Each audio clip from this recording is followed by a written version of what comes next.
Hey friends, Ray Black here. It's good to see you guys again. It's been a while. Thanks for taking time to listen to the video. So we've gotten a lot of calls lately. It seems that the rates talking about coming down has spurred a lot of interest in putting properties on the market.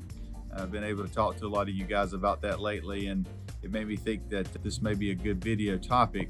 The question is, what do I need to get together before I can put my property on the market for sale? So pretty much we ask for 4 things before we list the property, and they are the following. Number 1, we want a list of all the repairs and renovations that's been done to the property since you've owned it.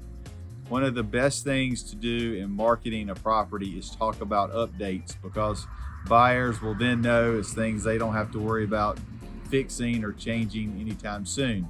So if we're able to know when those roofs were replaced, when the floor covering was changed out, maybe when the hot water heater went from a tank to a tankless system, all of those things help a lot. So renovations and remodeling is number 1. Number 2 is we like to know about the HOA. So if you have an HOA, and so many of us do, we need to know how much the monthly dues are, and are they due monthly, quarterly, yearly, and what do they cover? Is it just a swimming pool? Is it tennis courts? Is it walking paths? What is covered with those dues?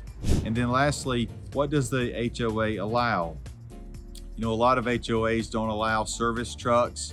A lot of HOAs won't allow certain types of fencing. They won't allow certain pets, believe it or not.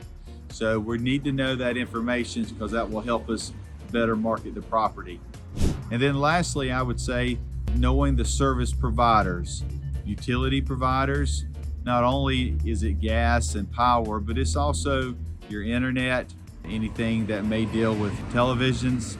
Those are important, because a lot of times what's good in your neighborhood may not be good in the community that the buyer currently lives in. So having that information is a big help. All right, so those are 4 things to have together before you list your property. If you guys have any questions, let me know. Thanks for taking time to check in.